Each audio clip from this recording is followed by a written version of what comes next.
Hello and welcome to the Scratch coding class. In today's video we're going to be creating a chase game on Scratch, and if you haven't already, make sure to subscribe to the channel and let's get started. So basically this project is very simple. It's mainly for beginners, but if you're an intermediate you can also change this project up, but if you're an advanced coder I don't recommend doing this because the stuff is just very simple. So basically, the aim of the game is there's going to be two sprites. There's going to be one controlled by you, the player, and there's going to be one controlled by the computer.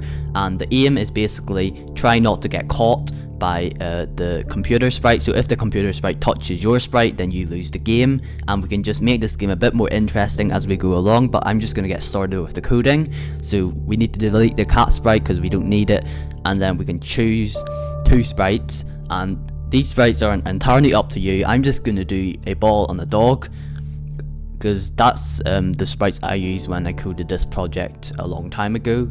So we want to set the size of the dog to about 60, and the ball I think is good, but maybe 90 will do for it. Perfect. And now we need to determine the starting position of the ball. So I'm thinking we can start near the center because we don't want to start too close to the dog, because I want the dog to start in this top right corner. So this is ideally where I want it to start. So we can go when green flag clicked into the ball, when green flag clicked, and then we need to go to the coordinate, and we can do this by just go to X and Y block, and there we go. When I click a green flag it will always move to that coordinate. And then what we need to do is we need to explain the rules of the game. So I'm not going to do that just yet, but you can just explain the rules and whatever you want to word it.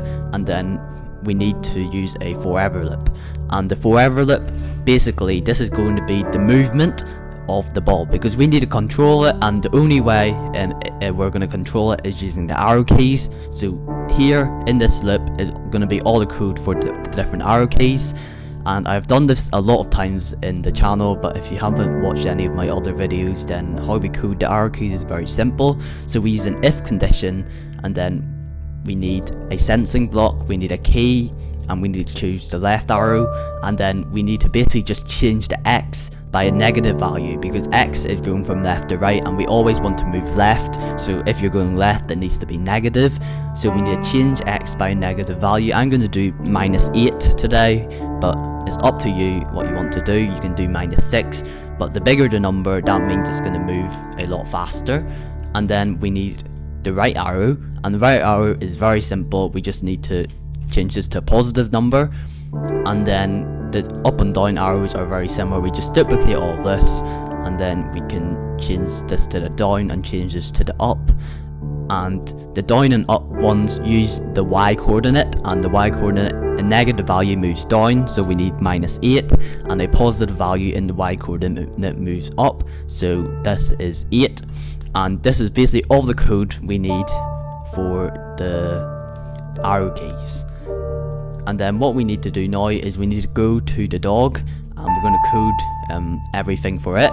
And I'm going to do when green flag clicked, and I probably want to make that a bit bigger so you can see it. And then we need to create a variable, and this variable is going to be called score, and I am going to explain why we need the score in a minute. So we're just going to create a score, and I want to display this on the screen. There we go.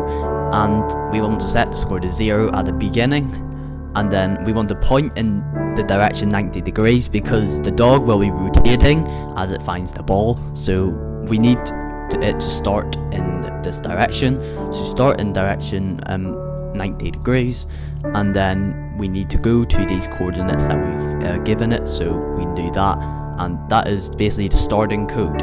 And now what we need to do is we need to go into the ball, and we need to broadcast a message, and this message is going to be after you have explained all your rules. So let's say you put your rules here, just after this go to X coordinate. Then what we need to do is you need to broadcast a message in below that, but it cannot be in that forever loop, so before that, and that is where your message is. And I'm just going to type rules here. I might edit it later on, but we don't have to worry too much about that. Then we can go into the dog, and we can do when I receive message 1, and we're going to create another variable, and this variable is going to be controlling the speed of which the dog is moving. So we're going to call the steps, and this is basically the number of steps that moves each time, and we are going to be using this block to do that. So what we need to do is we need to set the steps to 4, and it doesn't have to be 4. What I'm planning to do is every time you reach a certain score, then the difficulty of the game is going to increase, the dog's going to move slightly faster, and so on. So this ball is moving at 8, so ideally you want the dog to be moving slower than the ball to start off with. So set steps to 4, and then we need to repeat. So repeat until, and we're going to do score equals 10. So every time you reach 10 points, then the difficulty is going to start to increase. So this is just level 1, for example. So repeat until score equals 10, and if you want you can do like a level variable or something like that, but we don't have to worry too much about that. And I'm just going to hide the steps variable because we don't want to see the speed of the dog each time. Then we need to point towards the ball. Then after we do that, we need to move a certain number of steps, and then we need to drag the variable steps into there so it's moved steps, and then we need to wait a 1/10 of a second just for a bit of delay. And after we do that, we need an if condition, and this if condition is going to be what happens when the dog is touching the ball like that, because we lose the game basically. So we need to code that into the dog. So we need to do when touching the ball. Then when we touch it, we're going to broadcast a message, and this message is just going to be called game over. And then after we do that, then what we need to do is we need to insert some more code underneath it. So game over, and then we need to say the score. So the score, basically we cannot just say the score like this, because it's just going to say number. If we say score, it's just going to say 0, and we don't want that because the user will not know what's talking about. But at the same time, you can't really say your score is whatever because you don't really know what the score is. So there's a very simple solution to that, and we can use this join block in the operator section. And this basically joins different letters and characters and numbers together. It can also join variables with letters, so that's what we're going to be using it for. And the fancy word for that is string concatenation, but you don't really need to know that, it's just a fancy word we use in coding. So the score is going to be in the second bit in the join, and then in the first bit we're going to type in your score is. And basically what's going to happen now is it's going to actually say your score is, and then whatever score, and you probably want to put a space after the is because there is no space before the score. So when we click on this, your score is 0. That's exactly what we want it to display. And then after we do that, then we need to just stop the whole program because that's basically the whole game finished. So stop all. And that is basically the first part of code for the dog. And now we can go back into the ball, and what we want to do is we want to make it a bit more colorful because it's just very boring staying at the same color. So here we already have a lot of costumes that Scratch has made for us, but say your sprite that you choose doesn't really have any costumes like this, then it's simple. You can just duplicate, and then what you want to do in this costume is you want to convert to bitmap at the very bottom, and then you're in bitmap mode. Then you want to select this fill with color, and you can choose whatever color you want. There's a lot of colors in the Scratch. You can even do a gradient fill, and that basically just is a transition from one color to another color very smoothly. So even we could just do like a shade of blue to blue, and it's going to be very difficult to color it in. So it's probably, yeah, it's very hard to fill it. So but if you can fill it, then that's basically everything. And yeah, this ball isn't really great, so I'm just going to try again. There we go, perfect. And that is another costume made. You, in theory, you just keep duplicating these costumes until you have all the colors that you really want. So I'm just going to stick with 2 costumes now because we don't really have a lot of time. I want to get coding. So what we can do is we can go when green flag clicked in another script. We can have 2 scripts on the same sprite. Then we need a forever loop, and it's simply going to wait half a second, 0.5 seconds, and it's just going to go to the next costume. It's very simple. if you do not want to do costumes, you can always do the color effect, and that will just basically change the color.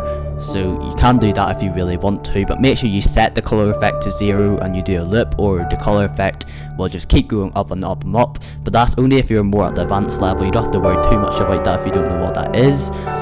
And that is basically most of the code for the ball, and we're going to start coding the score, because right now there is no way of getting any points to add to the score. So we can go into this stage, you just click on it, and we have this blank space that we're going to use. I usually don't really code too much in the stage, but for today's project I will, because it doesn't really belong with the sprites. It will just look cleaner. And then we can, when I receive, and I want to zoom in, when I receive message 1, then we need a forever loop. And in this forever loop, we're going to do a wait block for 1 second, and then we're just going to change the score by 1.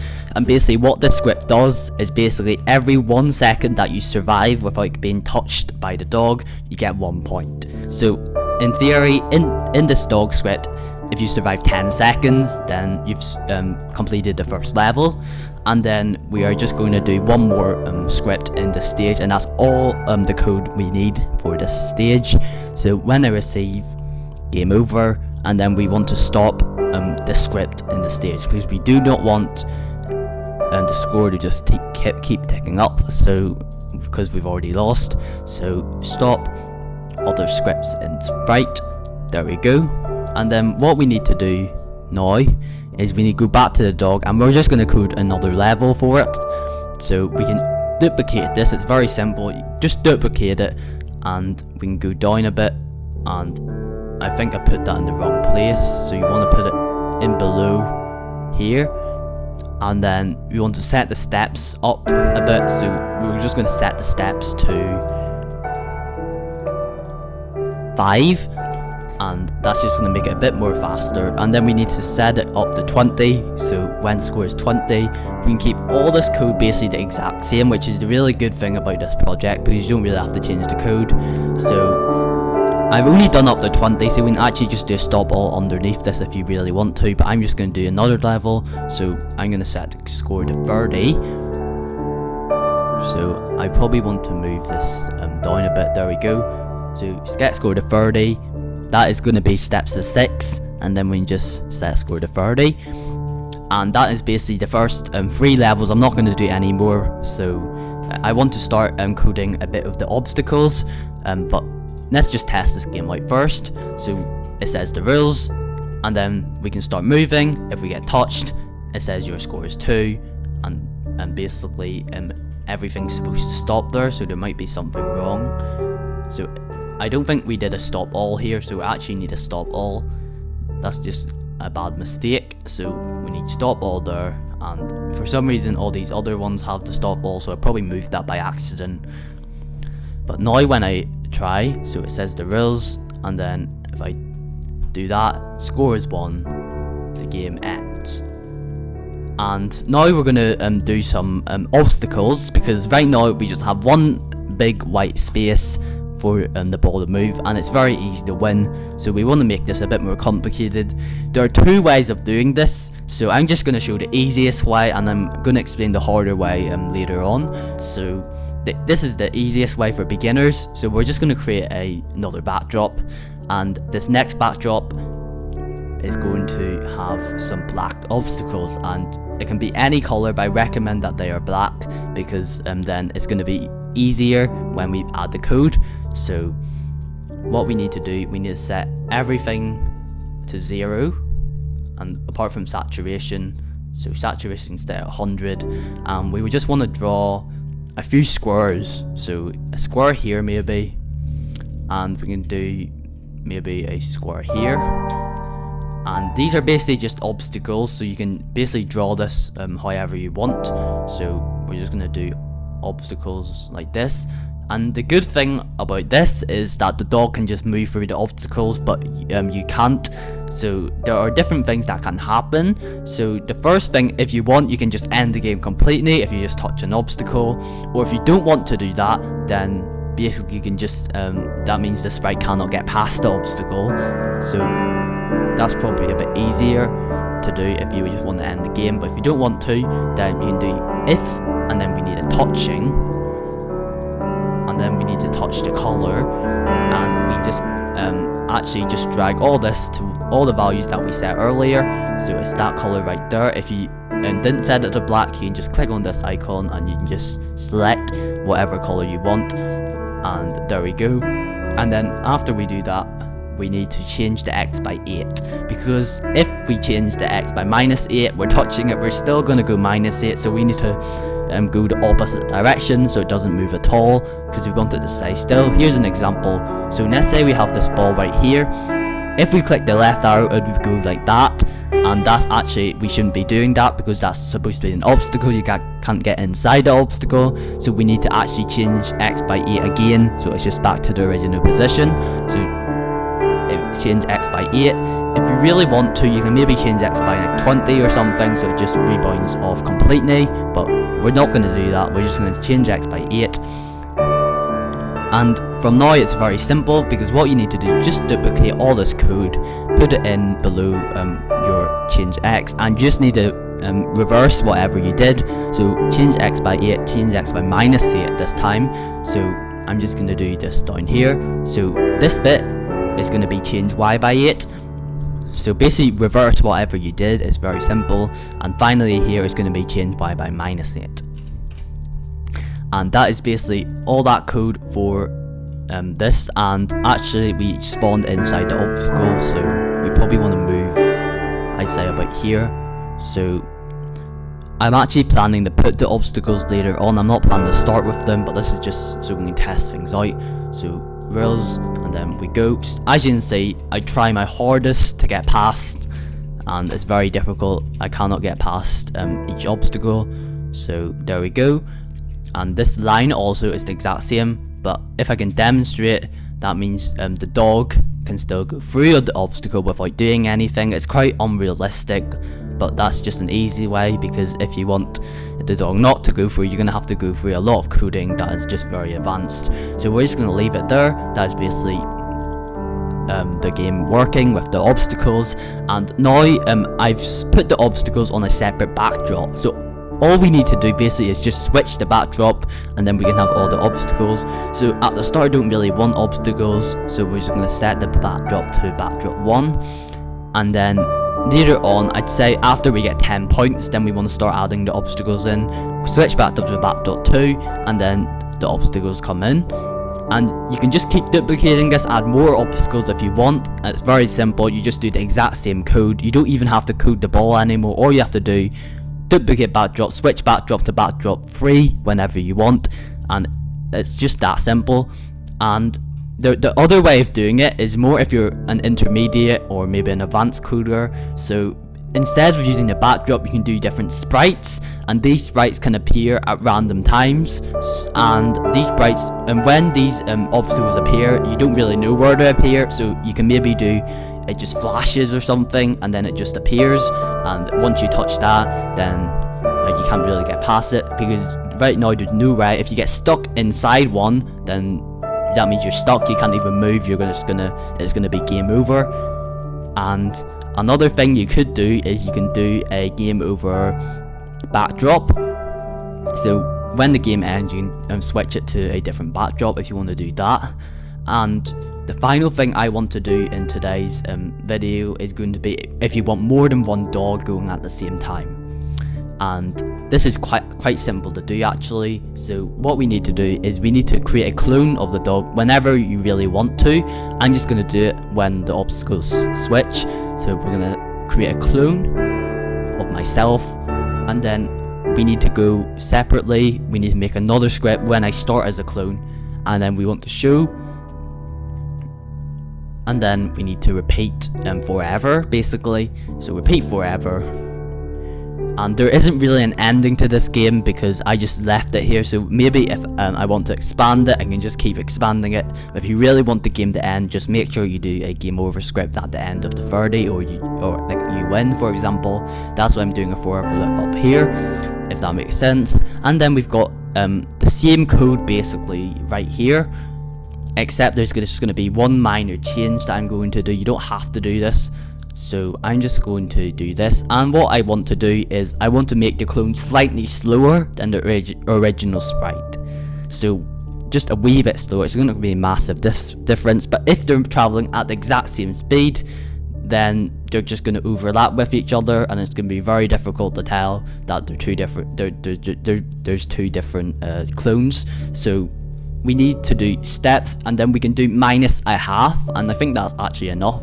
So steps minus a half, and every time you want to make a clone, you just make a clone, and this is the script for every single clone, so you don't have to recode this again. And then I should probably do a delete this clone at the very end here, and then that is basically all we really need to do. I don't think we need this because it's just going to stop the whole program, so there's not really any point of deleting the clone. And now when I test this out, then it's going to create a clone after I reach 10 points. So we just need to survive 10 seconds of this. 4, 5, 6, and we can't just go around the edge. It's quite simple. Okay, now there are two sprites, as you can see right there. See, they're very close to each other. They're not overlapping. If any one of them touches you, that means you lose, basically. There we go, and both of them say your score is 19. And that is basically everything for this game. You can just add more clones if you want to, and you can maybe have each clone be a different color, so it's very easy to distinguish. So you can do that by the color effect, and that's all we're going to do for today's video. If you want to expand on this game, you want to maybe add make it 2 players even, like you can do WASD keys for one, and then you can do the arrow keys for the other. There's a lot of possibilities with this game. You can maybe make music in the background, you can make the backdrop change color, or you can do some other obstacles that have different functions, or speed boosts. There's just a lot you can do, but I'm just going to leave it there for today's video. So thanks so much for watching. If you enjoyed it, make sure to leave a like and subscribe if you want to see more, and I'll see you in the next video. Bye for now.